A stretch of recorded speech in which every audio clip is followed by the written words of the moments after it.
Hermanos y hermanas, damos gracias a Dios por este momento y queremos invitarlos a todos y todas a que compartamos y disfrutemos de esta liturgia dominical. Sin duda es Dios que nos convoca para que escuchemos su palabra, para que aprovechemos de cantarle juntos en esta nueva modalidad por esta pandemia que nos ha asolado, pero que nos permite valorar todas las cosas en todos los rincones, sabiendo que Él está con nosotros. Vamos a orar pidiéndole que Él dirija este culto y también dándole gracias por permitirnos estar en este momento. Oremos. Padre Santo, te damos gracias porque tú nos permites hacer este culto de forma distinta, pero sabemos que tú igual estás con nosotros. Y estemos donde estemos, nos reunimos en tu nombre. Invocamos tu presencia para que tú nos bendigas y todo sea hecho de agrado a ti. Te damos gracias también por la vida y la salud que tú nos concedes y por permitirnos compartir de esta forma. En el nombre de nuestro Señor Jesucristo. Amén. Gracias a Dios por cada momento y por cada uno de nosotros. Que Él bendiga toda esta liturgia de principio a fin. Amén. En este momento los invitamos a leer el Salmo 96. Cantad a Jehová cántico nuevo, cantad a Jehová toda la tierra, cantad a Jehová, bendecid su nombre. Anunciad de día en día su salvación, proclamad entre las naciones su gloria. En todos los pueblos sus maravillas, porque grande es Jehová y digno de suprema alabanza.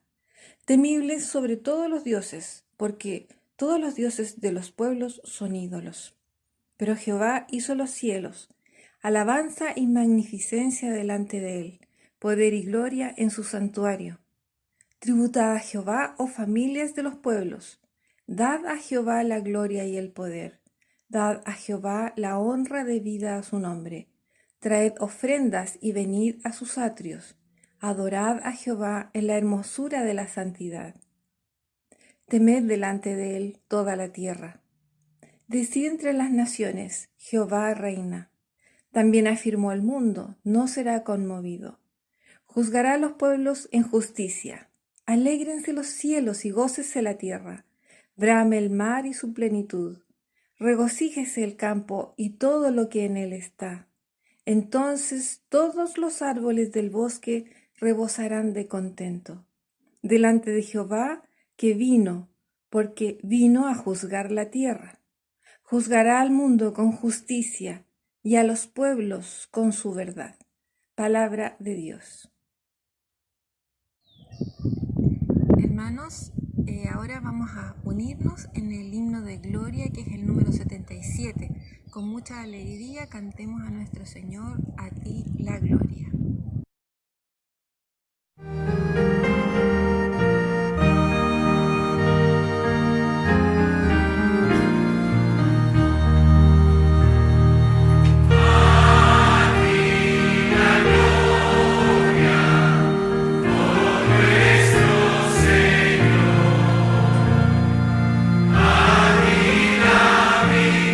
Victoria, gran libertad.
todos muy buenos días. Los voy a invitar a leer la palabra de Dios a través del profeta Isaías en el capítulo 45 de los versículos 1 al 7.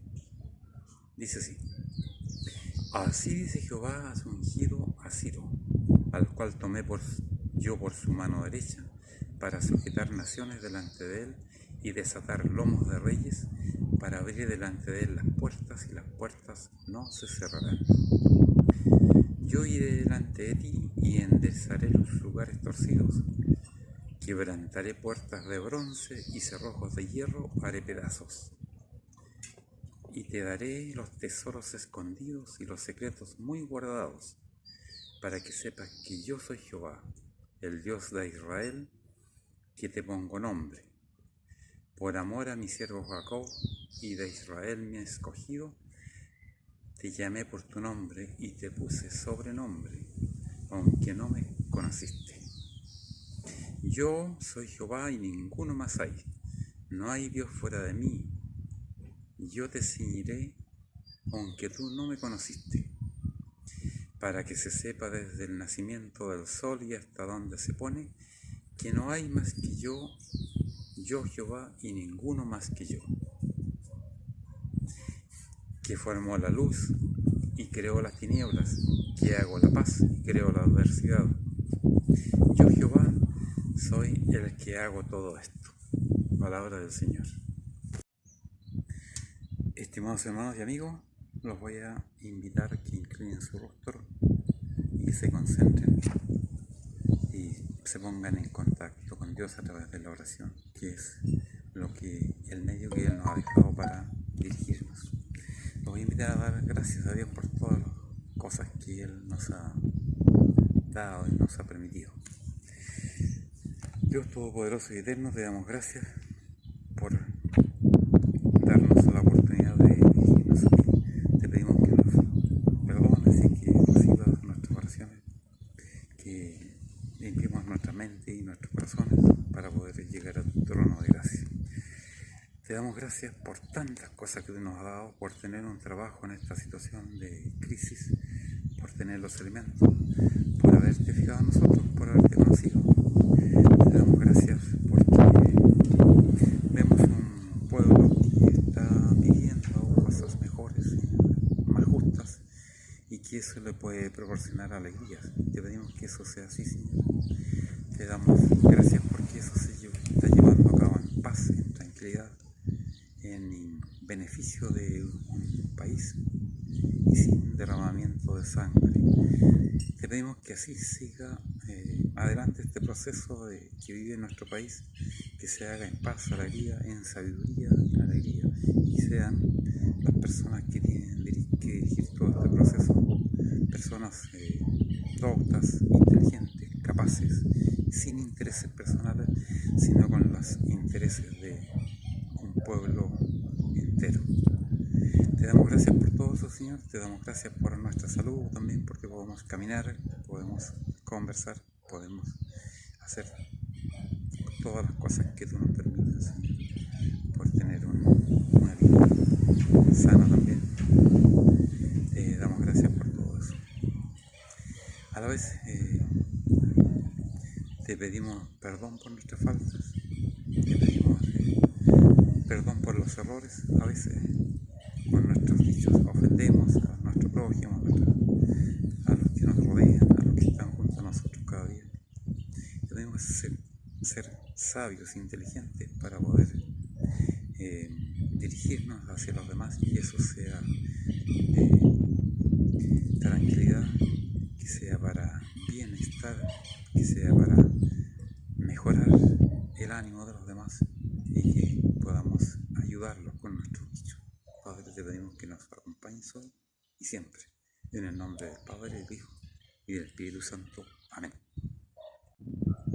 Hermanos y hermanas, en este momento vamos a dar gracias a Dios por medio de nuestras ofrendas. Cada uno de nosotros sabe cómo comunicarse con el tesorero de su congregación, de su iglesia, para que pueda entregar esta ofrenda. Damos gracias a Dios porque Él nos permite los medios para compartirlos también con todos los demás y que su misión siga siga en esta tierra. Yo les quiero invitar a que cantemos este corito que dice: esta es la ofrenda que damos a nuestro Dios, a nuestro Señor.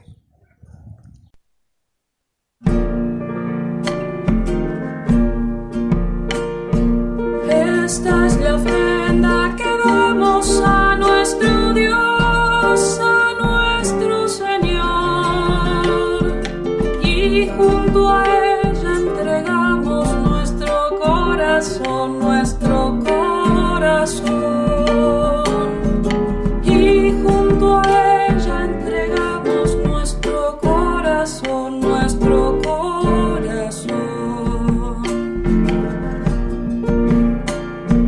Compartiremos los dones que Cristo dio, que Cristo nos dio, para ayudar a la gente con el corazón, para ayudar a la gente con el corazón,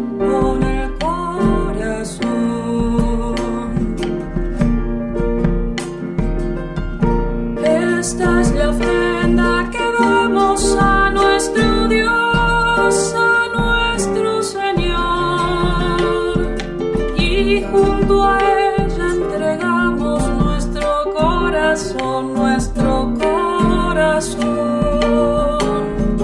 y junto a ella entregamos nuestro corazón,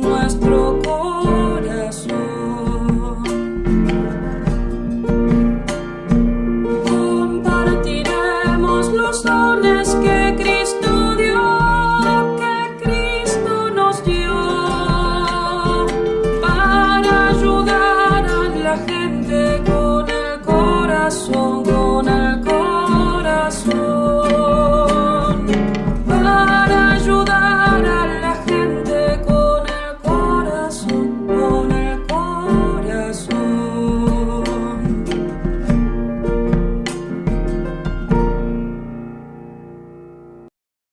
Continuando con nuestra ceremonia, voy a leer para ustedes una palabra de Dios que está en el libro de Tesalonicenses, primera de Tesalonicenses. Dice así la carta de Pablo: yo, Pablo, junto con Silvano y Timoteo, escribo esta carta a los hermanos de la iglesia de la ciudad de Tesalónica, que están unidos a Dios el Padre y al Señor Jesucristo. Que Dios derrame su gracia y su paz sobre ustedes. Siempre damos gracias a Dios por todos ustedes y los recordamos en nuestras oraciones. Continuamente recordamos delante de nuestro Dios y Padre con cuánta fe han trabajado ustedes, con cuánto amor han servido y de qué manera su esperanza en nuestro Señor Jesucristo los ha ayudado a soportar con fortaleza los sufrimientos.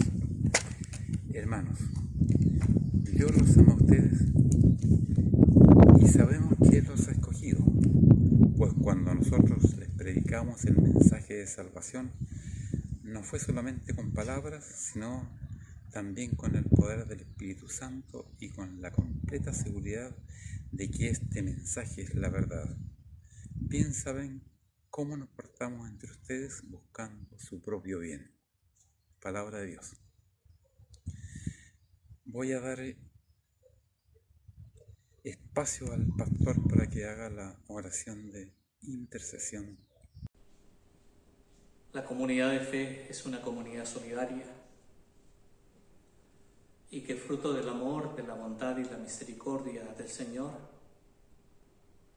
intercede también por las necesidades de nuestros hermanos y hermanas, especialmente los que viven momentos más difíciles por la enfermedad, por la falta de trabajo y por la falta de expectativas muchas veces en la vida. Hay un gran número de hermanos y hermanas que están muy delicados de salud fruto del coronavirus y por otras enfermedades bases que han complejizado su vida. nuestra hermana Luz Berta de Punta Arenas, nuestra hermana Juanita Cisternas de Valdivia, un funcionario de la escuela, el contador de la escuela que está con un cáncer también bien complicado, don Alfonso. También una familia de la escuela, su hijo menor y una de sus hijas mayores con el coronavirus, y toda la familia en aislamiento en una casa de acogida. Oremos por la situación que vive nuestro país, por cosas que hay que resolver en el tiempo y que puedan ser de buena manera, por sensibilizar a quienes tienen la responsabilidad en gobernar el país para atender las necesidades de quienes están viviendo condiciones bastante precarias,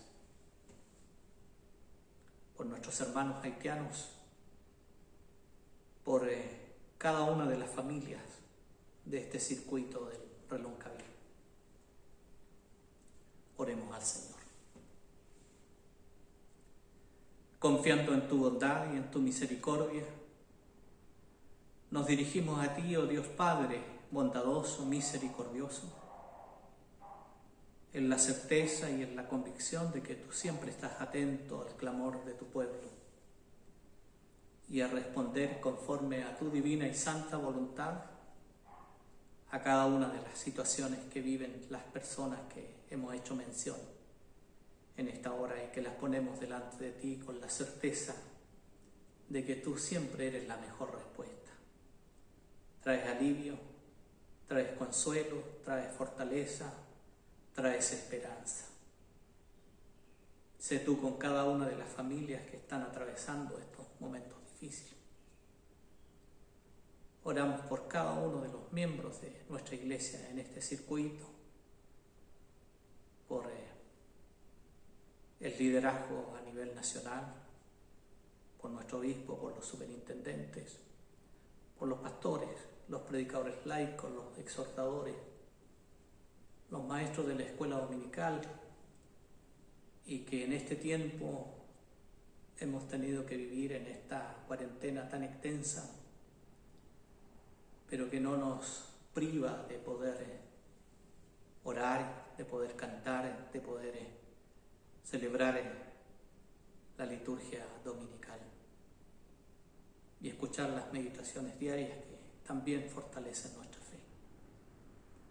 Dejamos en tus manos nuestras necesidades personales y pedimos que en tu inmensa bondad y misericordia tú puedas realmente colocar en nosotros la certeza, la convicción de que tú ya has respondido en la medida de tu voluntad. En el nombre de Cristo Jesús, nuestro Señor y Salvador. Amén y amén. Hermanos, vamos a escuchar la palabra del Señor en esta liturgia, que en esta oportunidad se encuentra en el Evangelio según San Mateo, capítulo 22, del versículo 15 al 22. Entonces se fueron los fariseos y consultaron cómo sorprenderle en alguna palabra, y le enviaron los discípulos de ellos con los herodianos, diciendo: Maestro, sabemos que eres amante de la verdad y que enseñas con verdad el camino de Dios, y que no te cuidas de nadie porque no miras la apariencia de los hombres. Dinos pues, ¿qué te parece? ¿Es lícito dar tributo a César o no? Pero Jesús, conociendo la malicia de ellos, les dijo: ¿Por qué me tentáis, hipócritas? Mostradme la moneda del tributo. Y ellos le presentaron un denario. Entonces les dijo: ¿De quién es esta imagen y la inscripción? Le dijeron: de César. Y les dijo: Dad pues a César lo que es de César y a Dios lo que es de Dios. Oyendo esto, se maravillaron y dejándole, se fueron. Esta es palabra de Dios. Ahora nos uniremos en el himno muy hermoso que es el 210, A solas al huerto yo voy. y luego de eso escucharemos la reflexión de nuestro pastor Neftalí Gajardo Serrano.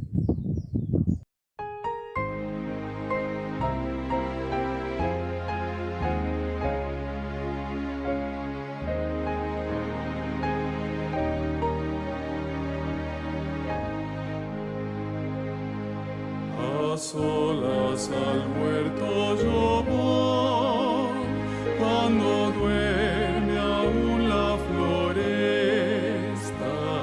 y en quietud y paz con Jesús estoy, oyendo absorto allí su voz.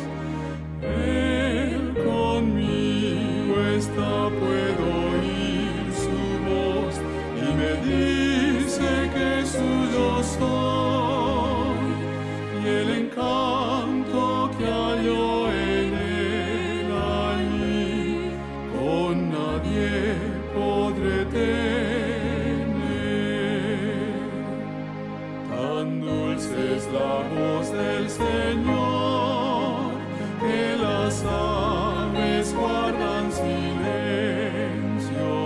y tan solo se oye esa voz de amor que inmensa paz al alma da. Él conmigo está, puedo oír su voz, y me dice que suyo soy, y el encanto que hallo en él allí, con nadie podré tener. Con él encantado yo estoy, aunque en torno lleguen las sombras, mas me ordena ir y a escuchar yo voy su voz doquier la pena esté.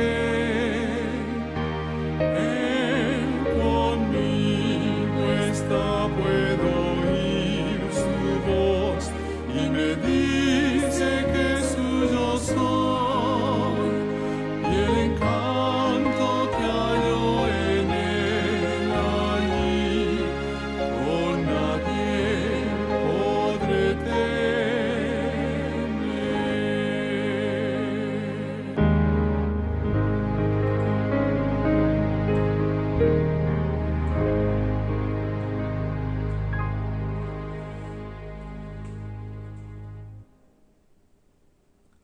Gracia y paz a todos ustedes, mis queridos hermanos y hermanas en Cristo Jesús.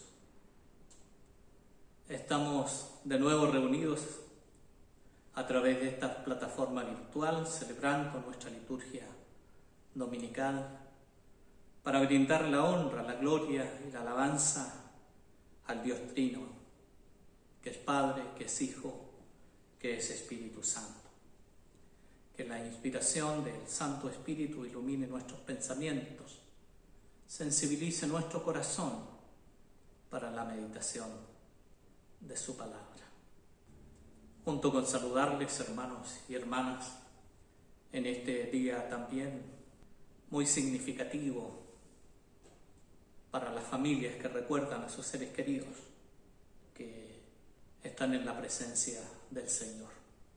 Ayer celebrábamos el Día Nacional del Mundo Evangélico o del Pueblo Evangélico, y damos gracias a Dios por ello, porque tenemos la libertad para expresarnos, para bendecir y exaltar al Señor. Aún en estas condiciones tenemos la posibilidad a través de este medio de engrandecer el nombre del Señor.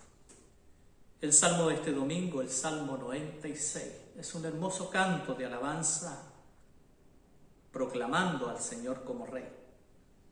Va dirigido a los creyentes en toda la tierra y los exhorta a alabar al Señor por su gloria y fortaleza, mientras testifican a otros de la salvación del Señor, invitándolos a que se postren con temor delante de Él, trayendo tributo a su templo También la invitación va dirigida a toda la creación, exhortándole a que se regocije, pues Dios juzgará a la tierra con justicia. El Salmo celebra la victoriosa marcha de Dios hasta Sión, donde estableció su trono en la ciudadela del enemigo.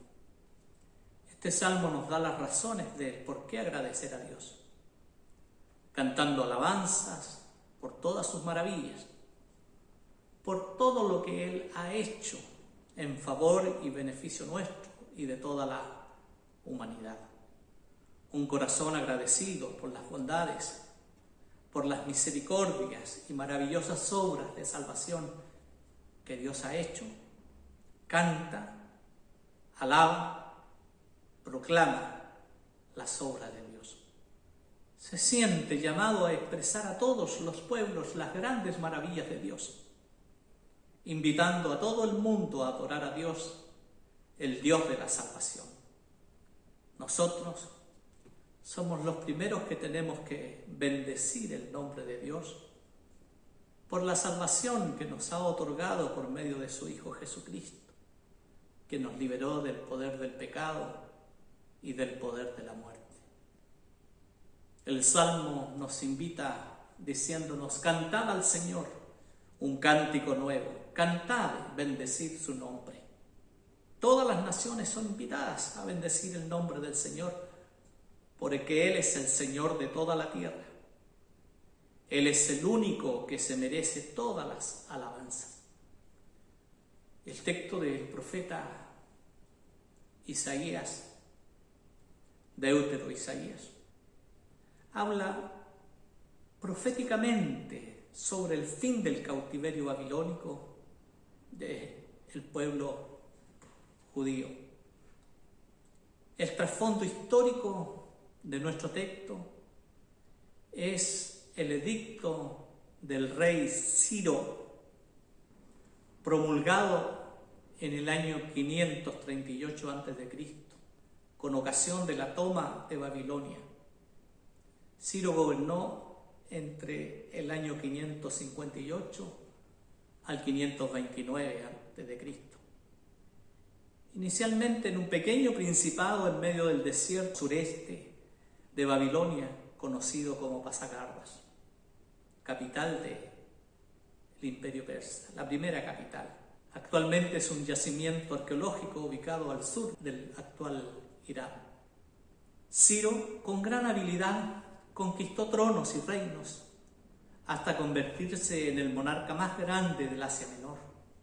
Hasta entonces, en el año 539 a.C., Ciro conquistó Babilonia y al año siguiente permitió con su edicto que los pueblos deportados por los babilonios pudieran regresar a sus tierras de origen.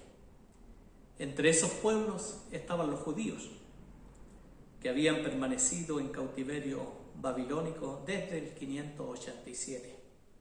Y Ciro fue más allá, devolvió los tesoros del templo a Jerusalén y les concedió licencia para construir el templo, lo que ocurrió entre el año 520 y el 516 a.C.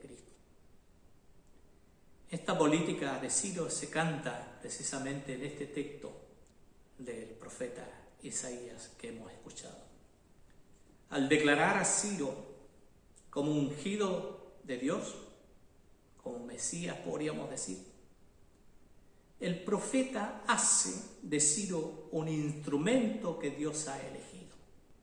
Ciro fue elegido por Dios para el gran propósito del regreso de los judíos a Jerusalén.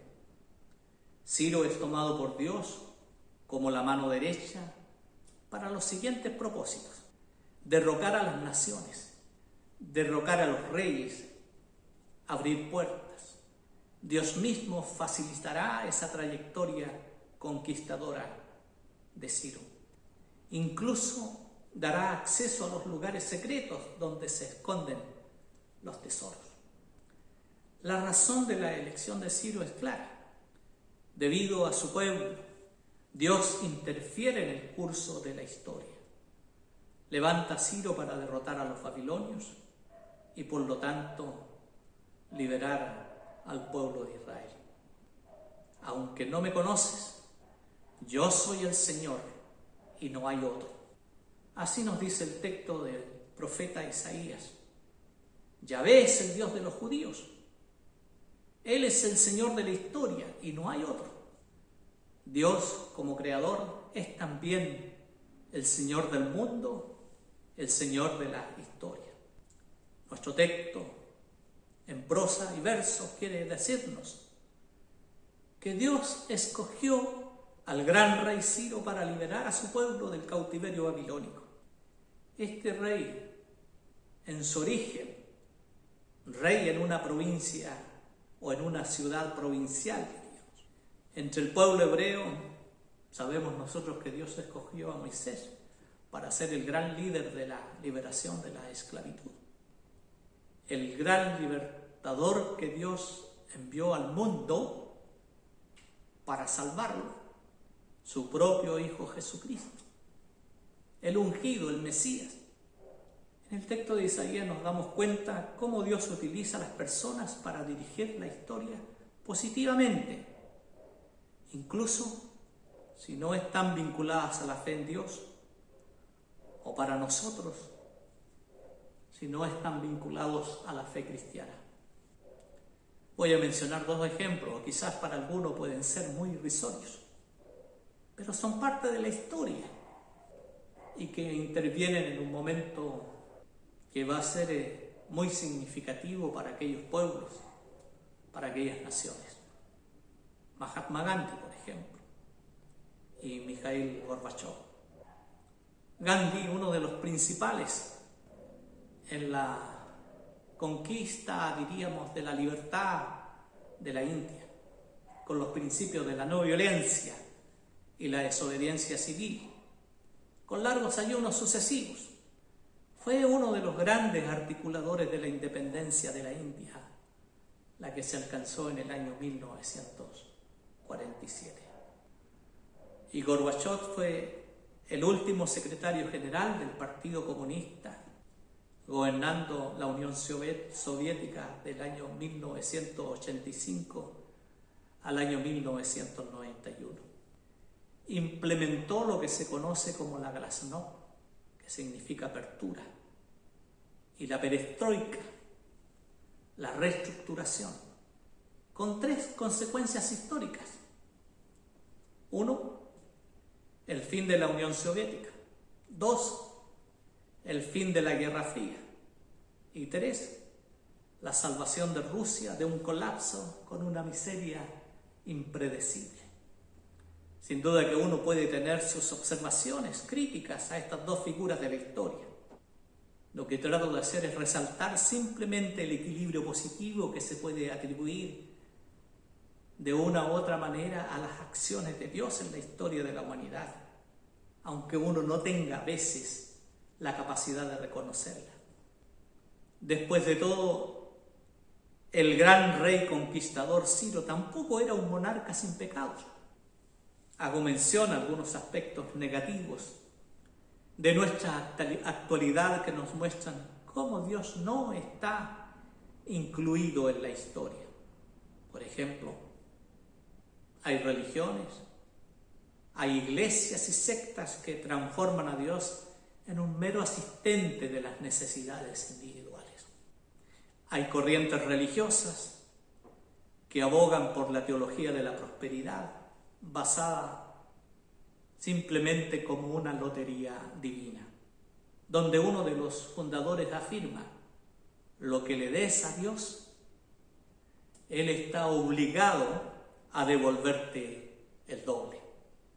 Ese no es nuestro Dios, es un Dios manipulado por cualquier hombre. Y en tercer lugar, podríamos decir que en el mundo secularizado Dios es excluido de la toma de decisiones. No se pregunta por la voluntad de Dios. Y de ello se deduce que a menudo se excluye también la ética. En la medida que uno rechaza a un ser superior, la tendencia es colocarse a sí mismo como un ser supremo. Qué peligroso, ¿no?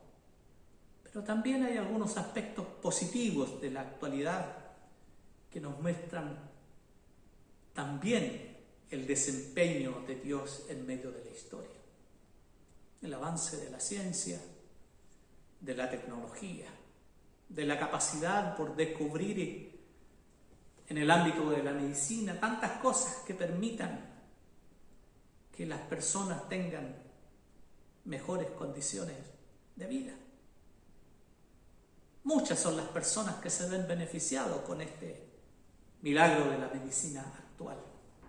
Hay muchas personas, tanto en la iglesia como fuera de ella, con un desempeño sobresaliente, que actúan bajo la acción del Espíritu Santo. Sabemos que no hay ninguna acción buena que no sea fruto de la acción de Dios en el corazón del ser humano.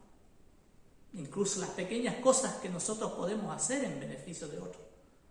No porque hayan nacido de nosotros por propia naturaleza, sino porque creemos que Dios actúa por medio de su Espíritu Santo en nosotros. En tercer lugar, el despertar de la conciencia ecológica por el medio ambiente, por la preservación del medio ambiente. Creo que también podemos señalarla como acción del Espíritu de Dios o del Espíritu Santo en la vida de las personas. Dios no necesita de creyentes para hacer primar su voluntad. Él despierta el interés de una u otra forma. En el texto de la carta de San Pablo a los tesalonicenses, escrito alrededor del año 50 desde Corintio, Pablo no había tenido experiencias muy alentadoras en su obra misionera.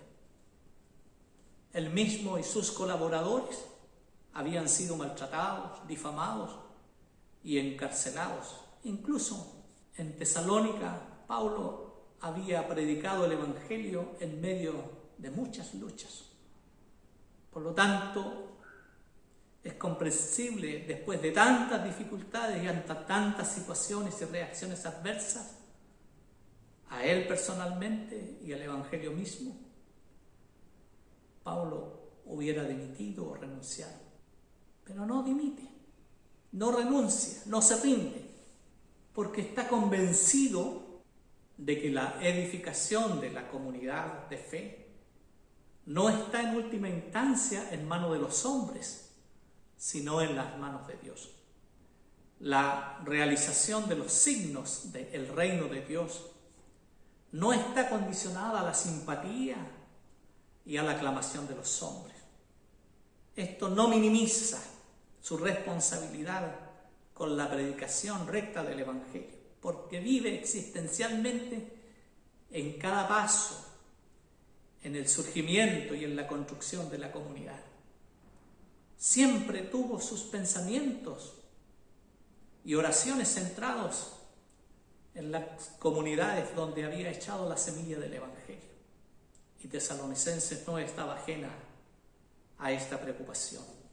Consciente de las dificultades y adversidades que existen en esta comunidad, el apóstol desea visitarlos prontos, de manera personal, pero se ve impedido de hacerlo y por lo tanto envía a uno de sus asistentes, Timoteo. Cuando éste regresa de Tesalónica, le trae noticias que llevan a Pablo a expresar lo que el texto de hoy nos dice.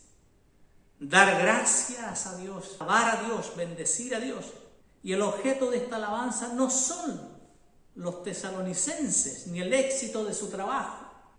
La alabanza se dirige a Dios por las grandes cosas que ha realizado entre esta comunidad. Y el apóstol alaba la acción de Dios en medio de la comunidad. Alaba a Dios por su acción benévola a través de sus siervos, por la fe despertada en la comunidad y por la reacción a esta acción de Dios. Solo la acción creativa de Dios hace emerger y edificar la comunión de Jesucristo. Es la acción soberana del Espíritu Santo quien a través de la predicación de la palabra y los sacramentos obra la fe, donde y cuando agrada a Dios. Y para Pablo eso está tremendamente claro. Agradó a Dios elegir a la comunidad de Tesalónica para revelar su gloria en ella y a través de ella dar a conocer su misión en todo el entorno. Y esta misión de Dios es llevada a cabo por la fe viva de los tesalonicenses, que comienzan con su conversión en ambas direcciones, hacia y desde, y que por lo tanto tiene como consecuencia una nueva obediencia basada y llevada por la esperanza en la venida del Señor.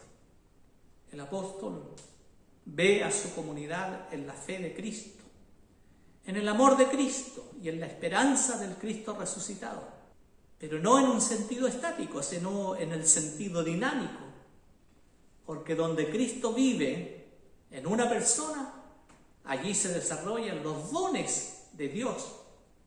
La persona es liberada por el amor, por la esperanza y finalmente por un nuevo camino. Y en este camino del discipulado que llamamos, como tal, es un camino que requiere una voluntad de renunciar y también de sufrir como portador de Cristo. Como lo dijo el mismo apóstol, ya no vivo yo, sino que Cristo vive en mí. La comunidad que nace de la palabra y que es mantenida por la palabra es por naturaleza, por su existencia, una comunidad misionera, una comunidad evangelizadora. La fe despertada por la palabra y la posterior obediencia y esperanza, que a su vez son evidentes en la voluntad de caminar bajo la cruz, en los tesalonicenses tuvieron sus consecuencias misioneras en todo su entorno. Los creyentes de toda Grecia fueron fortificados en su fe y en todas partes se supo que Dios es Señor. La voluntad o no de caminar bajo la cruz con la certeza de que el futuro pertenece a Cristo es un espejo fiel que muestra lo unida que está la comunidad a los ídolos, con servicios de complacer los compromisos con los poderes constituidos o la tradición, o los libre para servir al Dios viviente. El apóstol sabe que no todo lo que brilla es oro en Tesalónica. Sabe que la comunidad de Tesalónica también tiene sus problemas, pero ve la acción de Dios en la comunidad. Tiene ojos para esta acción de Dios, porque él mismo no está deslumbrado por su propio esfuerzo o hipnotizado por sus propios fracasos, así como no está tratando de llevar a cabo su propia obra, lograr sus propias metas, sino porque se preocupa por cumplir la misión de Dios de dejar que Cristo viva en él.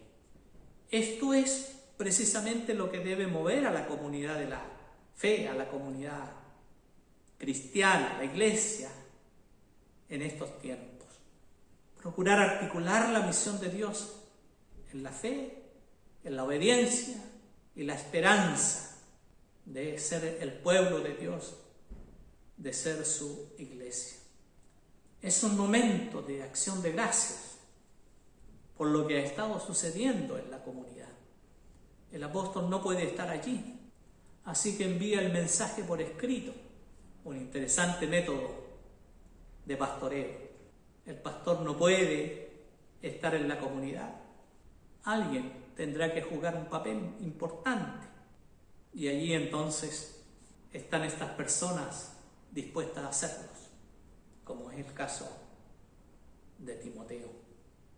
Hoy día tampoco podemos estar cercanos a las personas por estas condiciones en las que vivimos.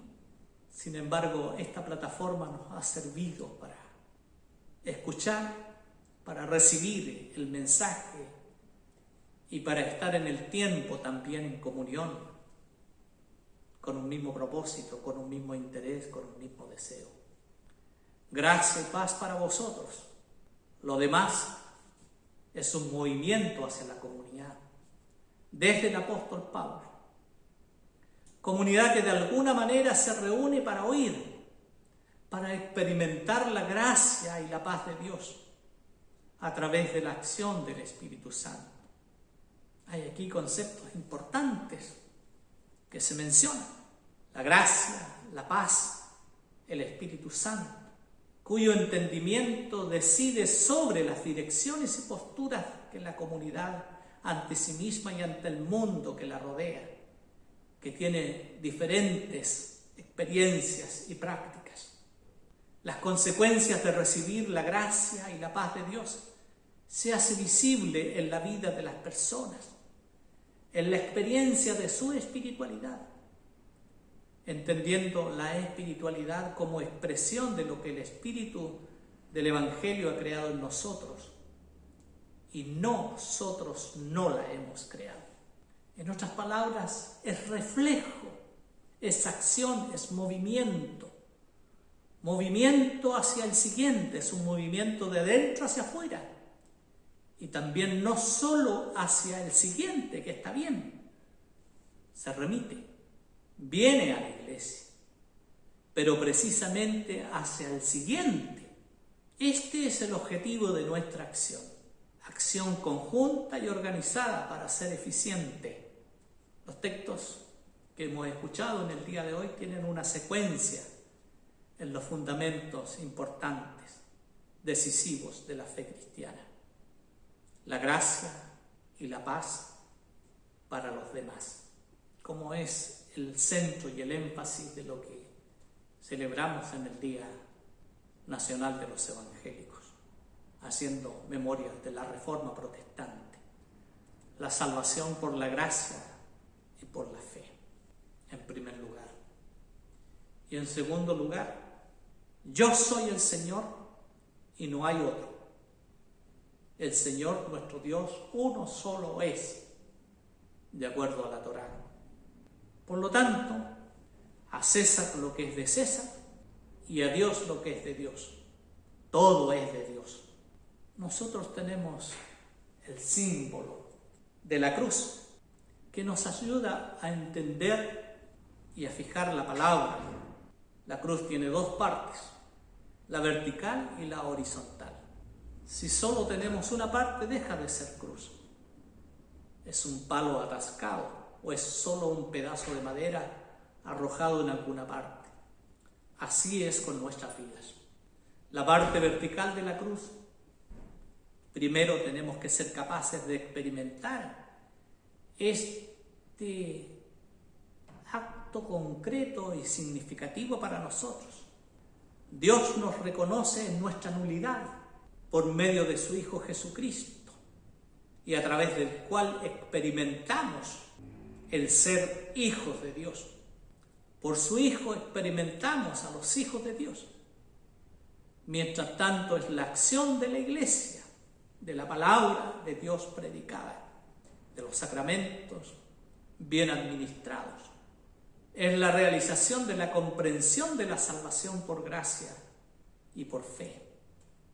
La verticalidad de la cruz. Dios que en Cristo desciende por nuestra salvación.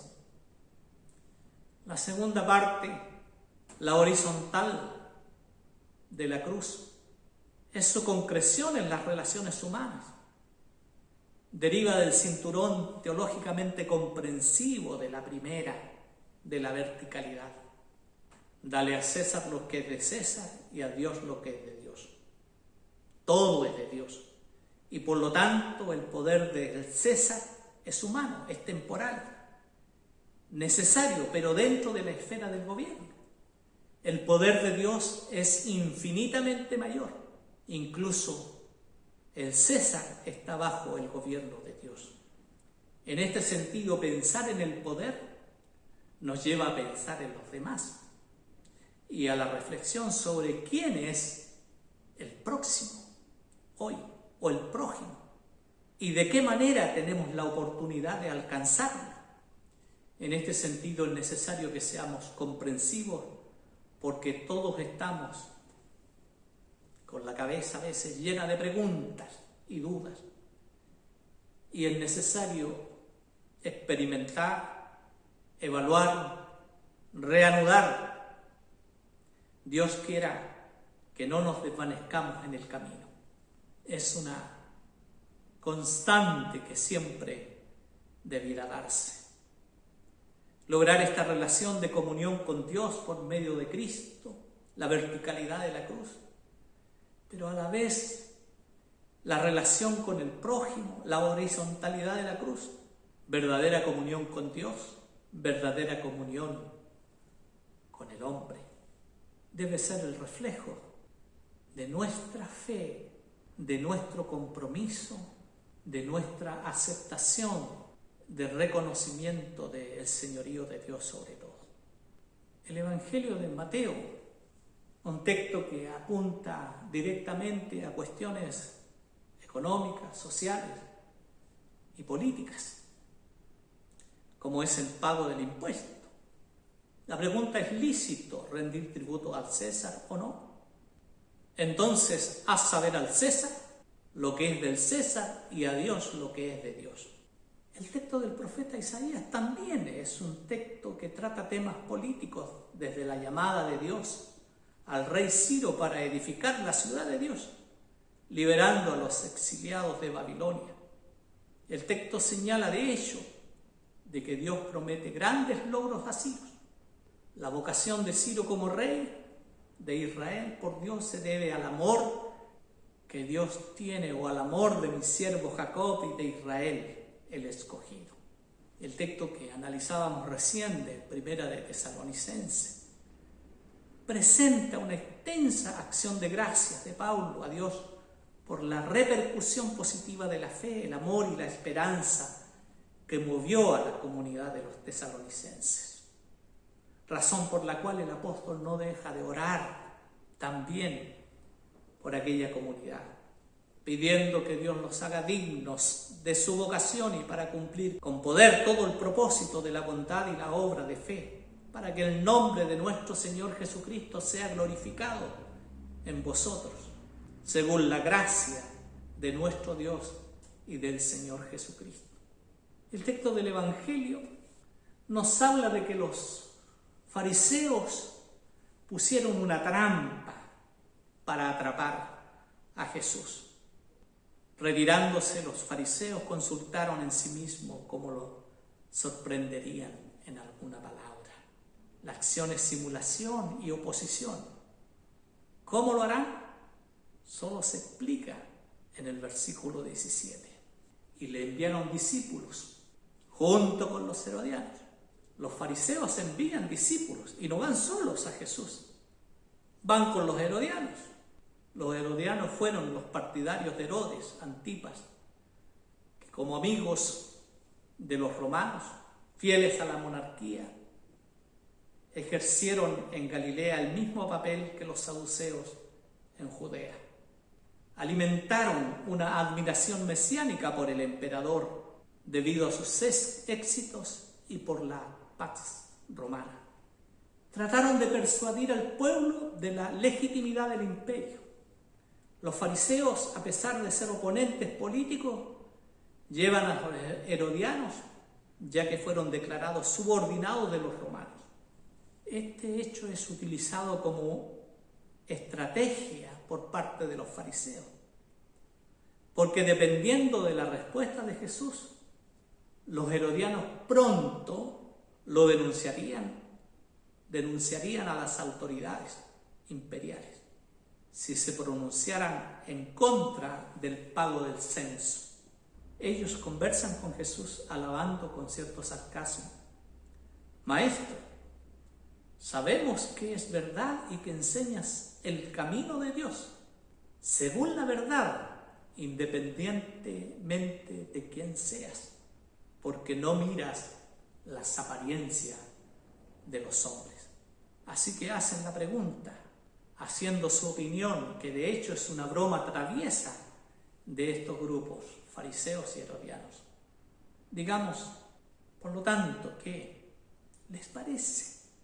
¿Es lícito rendir tributo? En griego es censos, que proviene de los censos latinos. ¿Es lícito rendir tributo a César o no? No estamos hablando de los impuestos normales pagados aquí. El impuesto era un porcentaje sobre la producción que estaba destinado a los almacenes de los reyes. Pagar tributo era una antigua costumbre. Fue usado en los tiempos de Salomón.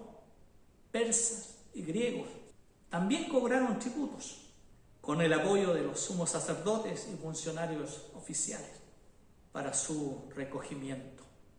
Por lo tanto, el texto se refiere a otro tipo de tributo. No habría razón para atender una trampa a Jesús con algo normal y común. El pago del censo era otra cosa. Es ahora un impuesto extra, un impuesto propio cobrado por los romanos. Este impuesto fue el resultado del censo realizado por el Imperio Romano, que tenía como fin dos objetivos. Primero fue la prueba oficial de la servidumbre a la que la población fue sometida, declarando su lealtad al emperador, reconocido como señor. En segundo lugar, el objetivo también era organizar la recaudación del impuesto sobre la tierra y el impuesto de las personas. Cada propiedad y cada persona fue registrada y debe pagar el censo. La recaudación de este impuesto fue la declaración de servidumbre y esclavitud al Imperio Romano. Era el control del imperio sobre la gente. El censo fue el impuesto recaudado por los romanos de las provincias conquistadas y mantenidas ocupadas militarmente. Ahora Judea fue gobernada directamente por un procurador romano y nuestra historia tiene lugar en Jerusalén. Así que aquí no es ningún estado, sino una potencia imperialista extranjera que a través de la recaudación del impuesto oprimió al pueblo palestino para vivir en ventaja, privilegios, lujo y poder continuar su política hegemónica de dominación. Hay evidencias que hubo resistencia contra la recaudación de este tipo de impuestos. La rebelión más famosa fue dirigida por Judas el Galileo. Se le considera como el iniciador del movimiento celote. Sin embargo, muchos seguidores de este movimiento fueron fariseos, que siguieron la guía del sumo sacerdote, quien, nombrado por Quirino, los convenció de aceptar el censo. A pesar de que era un grupo de oposición, se volvió muy débil y sin mucha expresión. La oposición de este grupo era tan confiable que varios rabinos, fariseos, en medio de una guerra de fanáticos, se les permitió reunirse en la ciudad de Yalmia. Allí fue constituida la escuela responsable de la implantación del judaísmo formativo, que llegó a reemplazar el judaísmo del Segundo Templo después de su destrucción en el año 70. La comunidad de Mateo es contemporánea a estos eventos. Así que la cuestión de los fariseos y los herodianos a Jesús no es solo un debate político, económico sobre el pago de impuestos. También es una cuestión de fe. De hecho, solo querían un sí o un no de Jesús. El contexto del texto nos permite ver que esperaban un no de Jesús. Esperaban que una vez más Jesús quisiera complacer al pueblo. Sin embargo, Jesús comprendió perfectamente la trampa que estos dos grupos estaban preparando para él. Pero Jesús, conociendo su malicia, respondió: ¿por qué me tentáis, hipócritas? Sin esperar una respuesta, ordena: muéstrenme la moneda del tributo. Y le trajeron un denario. El denario era una moneda romana que, por considerarse impura, no debía estar en el templo. debería haber sido intercambiado por los cambistas antes de entrar en el templo. La pregunta de Jesús es correcta y toca la fe de cualquier judío fiel. Y Jesús les preguntó: ¿de quién son esta imagen e inscripción? La moneda es una ayuda visual. Más que eso, las monedas imperiales eran carteles, instrumentos de propaganda que recordaban a los usuarios el poder político del emperador y el estatus de Roma como favorito de los dioses. Los fariseos y los herodianos no tenían forma de huir de la respuesta de César. César no era el nombre de una persona, era un título imperial, así que decir de César es lo mismo que decir del Señor, del Kyrios. Por lo tanto, los censos deben llamar necesariamente al emperador, jurándole sumisión y fidelidad. Fue en contra de estos que miles de fariseos se habían rebelado y debido a esto habían sido martirizados por las autoridades romanas. Jesús, en su respuesta, está enviando de vuelta a César algo que le pertenece. Y lo que le pertenece es lo que había acuñado en la moneda. Es importante darse cuenta que Jesús no afirma que César merezca el pago del impuesto y que por lo tanto el impuesto cobrado por los romanos es legítimo.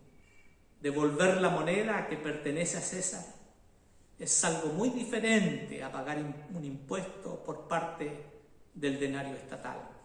Por lo tanto, lo que pertenece a César, Jesús lo dejó muy en claro. Son las monedas que acuñó y que por lo tanto toman su imagen e inscripción. Deberían devolvérsele a él. La respuesta de Jesús fue muy inteligente. Sin los denarios de César en Palestina, sería difícil pagar impuestos con los denarios imperiales. Jesús no niega a César lo que le pertenece, sus monedas, pero por otro lado, no puede decir que también tiene los impuestos exigidos por los romanos. En términos políticos, la respuesta de Jesús implica la pérdida para los romanos, la pérdida del símbolo de su poder que representan a los denarios. La segunda parte de la respuesta de Jesús es: y a Dios lo que es de Dios. ¿Cuáles son las cosas de Dios? Volver a Dios significa devolverle su tierra y a su pueblo, de quien los emperadores romanos tomaron desde el año 63 a.C., con la entrada e invasión de Pompeyo en Palestina. Para entender mejor el texto, tengamos en cuenta el contexto social y religioso de la época. Israel durante varios años alimentó el sueño de ser una nación libre, una nación formada por tribus confederadas, donde Yahvé es el único Señor. Pero en ese momento sufrió bajo la opresión del yugo romano. Para mantener su gigantesca estructura, Roma explotó a las naciones dominadas a través de una política fiscal que pesaba principalmente sobre los más pobres, ya que los impuestos caían sobre los campesinos y agricultores. Pero Jesús se da cuenta de su inicua mente y lo que estaba en lo profundo de su corazón. Con su respuesta deja marcando, ocupado a quienes le preguntaron. No solo eso, los deja perplejos y no pueden refutar su sabiduría. Dale al César lo que es de César y a Dios lo que es de Dios. Al oír esto se maravillaron y dejándolo se fueron. Regresan con asombro y no pueden hacer nada contra Jesús. Todos los días nosotros escuchamos denuncias de corrupción en nuestro país, como así también en tantos otros países de nuestro entorno y en el mundo entero. Así que nos preguntamos, ¿debemos seguir pagando impuestos con tantos políticos desviando el dinero de los impuestos destinados a obras que impliquen el cuidado de la ciudad, de las zonas rurales, de la educación, de la salud, de la cultura, del deporte, etc. Entre tantas otras cosas que involucran el bien común. Esta es una pregunta que mucha gente se hace a sí misma. Es una pregunta importante, pero también puede ser una broma, porque tenemos que luchar contra la corrupción.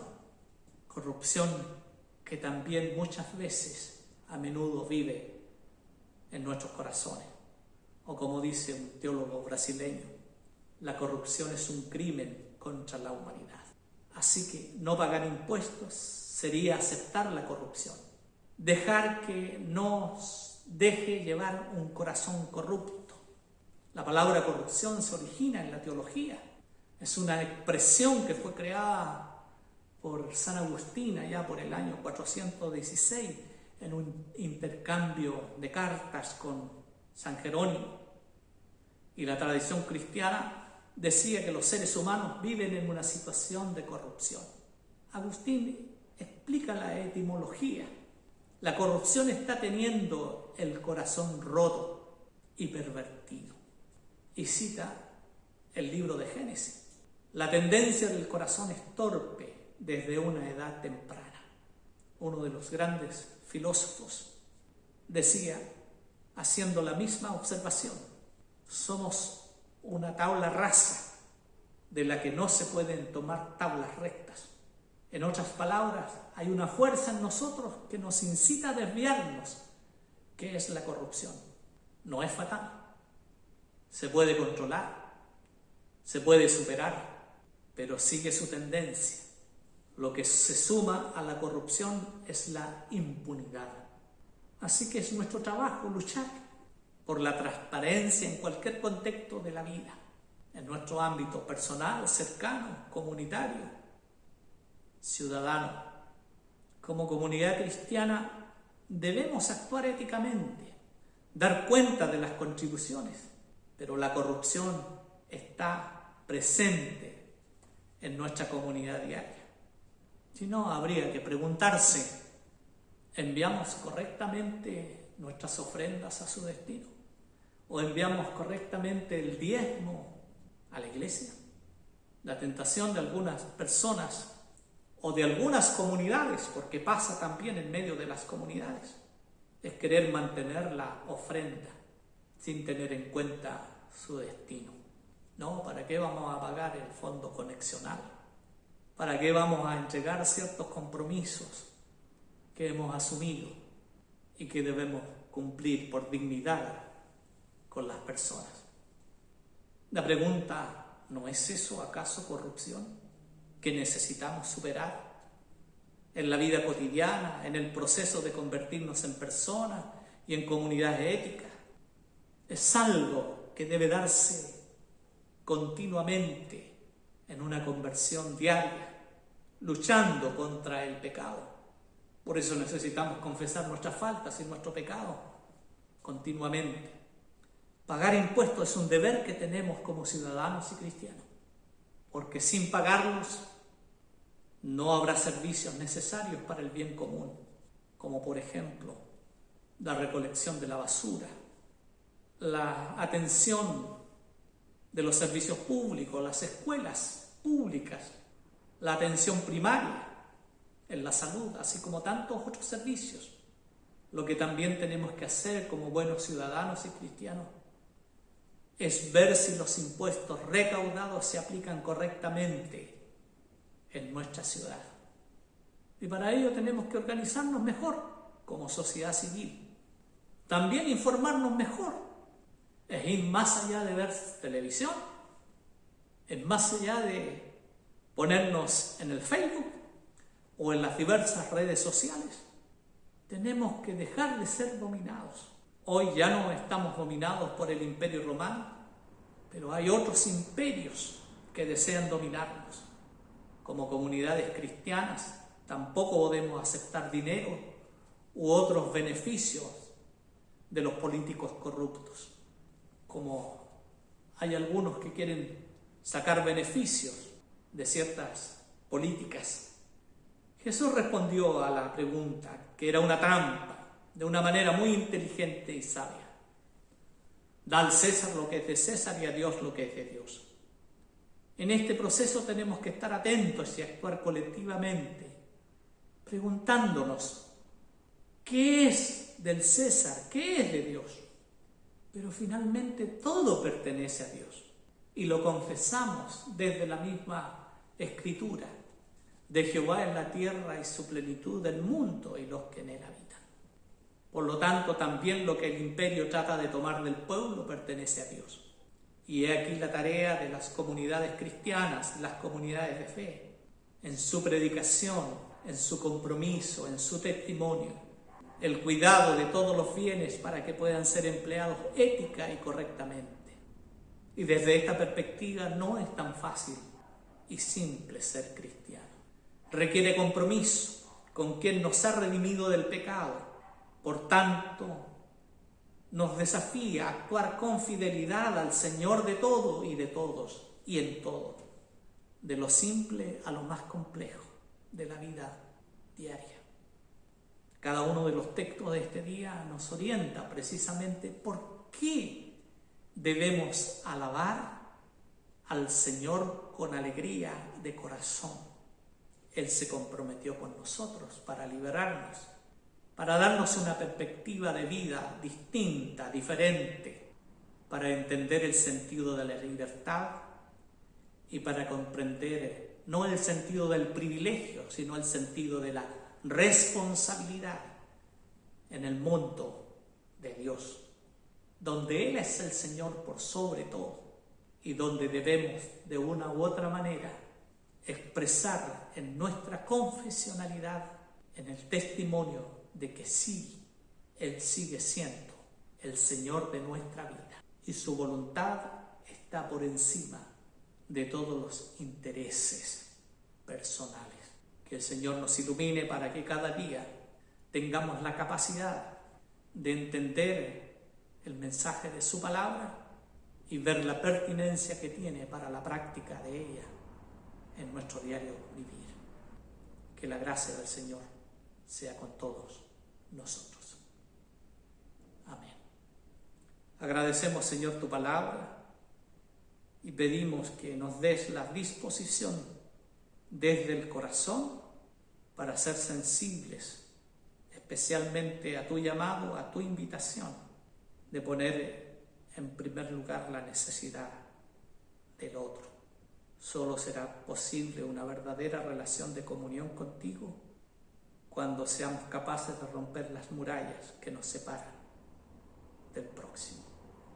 A ti sea la gloria, el imperio, la alabanza, por los siglos de los siglos. Amén y amén.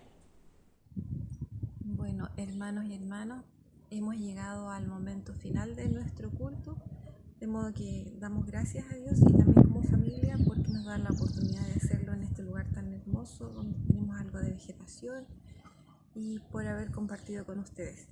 Así que vamos a cantar el himno 167 que dice: ¿Cómo podré estar triste a pesar de las dificultades y todo? Acordémonos siempre de la grandeza de ser hijos de Dios. Y luego de esto, nuestro pastor nos despedirá con la bendición final. Que Él nos bendiga a todos. Amén.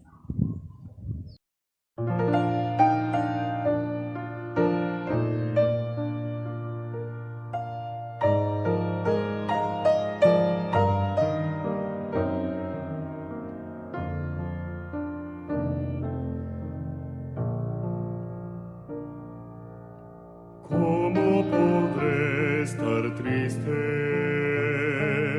¿Cómo entre sombras ir? ¿Cómo sentirme solo y en el dolor vivir? Si Cristo es mi consuelo, mi amigo siempre fiel, si aún las aves tienen seguro asilo en él, si aún las aves tienen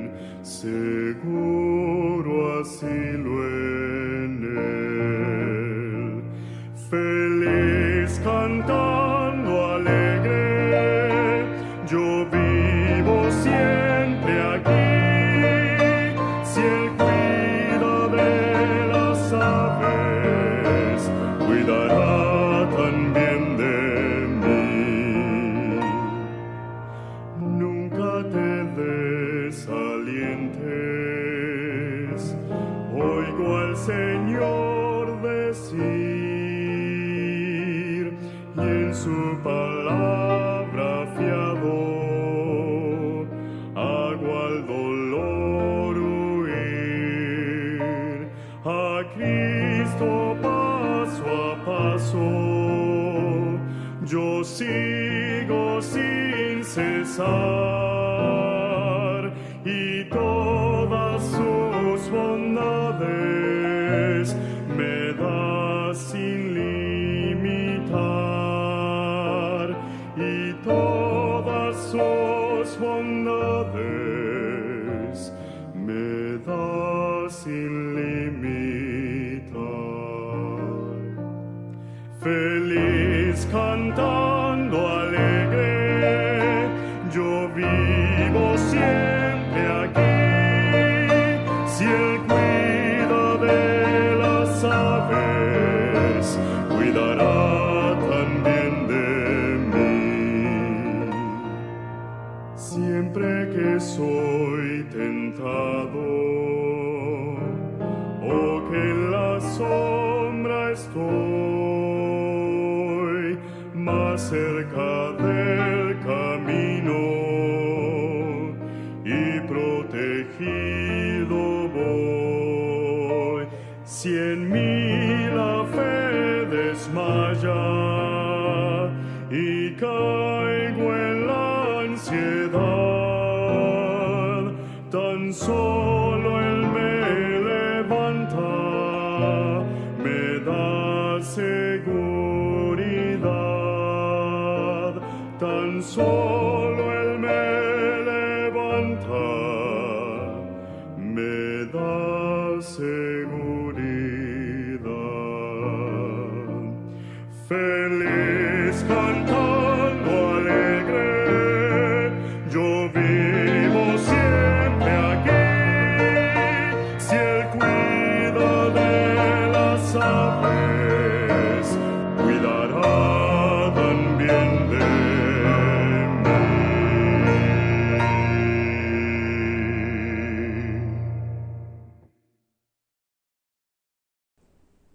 Así estamos llegando al final de esta liturgia. Pedimos al Señor de que nos acompañe en esta nueva semana, en el inicio de este penúltimo mes del año, y que nos dé la certeza de que en medio de la vida nunca estamos solos. Tú estás con nosotros, tú nos acompañas, y por eso podemos vivir siempre con esperanza. Pidamos la bendición del Señor. Señor y Dios nuestro, pedimos que en tu gran amor y misericordia cuides de nuestra vida. Coloque en nosotros la serenidad para enfrentar el día a día con esperanza. Alza sobre nosotros tu rostro. Coloca paz, serenidad, tranquilidad, fe y esperanza. Y danos tu bendición, la bendición de Dios Padre, Hijo y Espíritu Santo, que alcance a toda nuestra familia y a todo tu pueblo, ahora y eternamente. Amén y amén.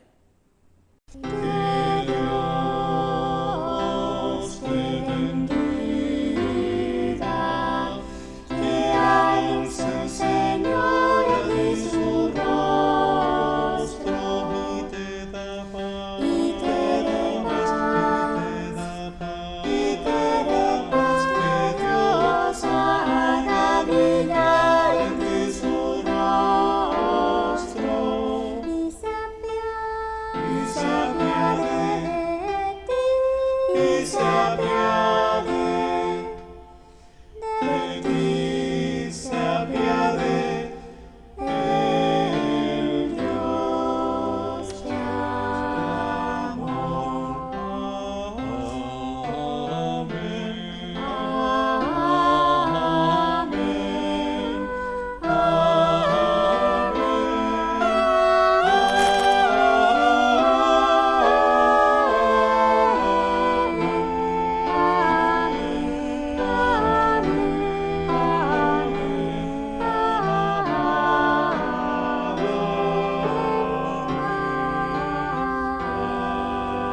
Ven.